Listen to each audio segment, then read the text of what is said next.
eskolako patioa eraldatu, birnaturalizatzeko. Lehen hormigoi pila, porlan pila zegoen tokian, kendu egin dugu eta berriro natura sartu dugu patioan.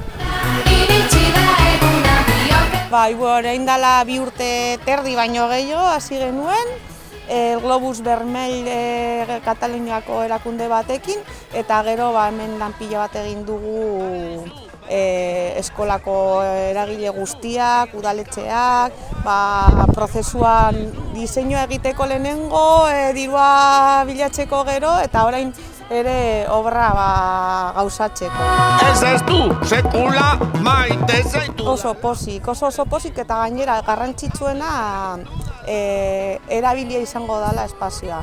Honen atzetik dago oso lan potentea eskolaren partez, espazio hau erabiltzeko. Hori dela garrantzitsuen, ez dela eskenatoki bat izango, baizik eta erabiliko den espazio bat ez bakarrik patio orduetan, baizik eta eskolak emateko eta aurrak naturarekin kontaktu gehiago izateko aukera bat izango dela.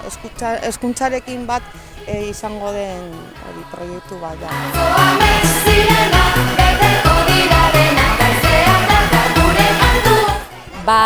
Gaur jendaurrean aurkeztu dugun hau, berez bada herriko espazio bat, parke bat, erabiliko duena Urduñako herriak eta guk zorionez eskola barruan daukagu.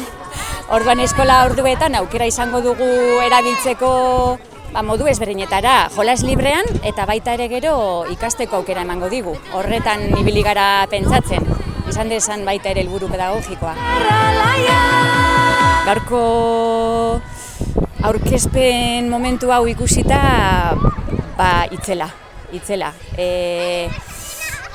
Nire lankideek eta baita ere Nagorek eta esan duten bezala, hainbat urteko ibilbidea izan da eta gaur bizi izan duguna emozio handiko eguna.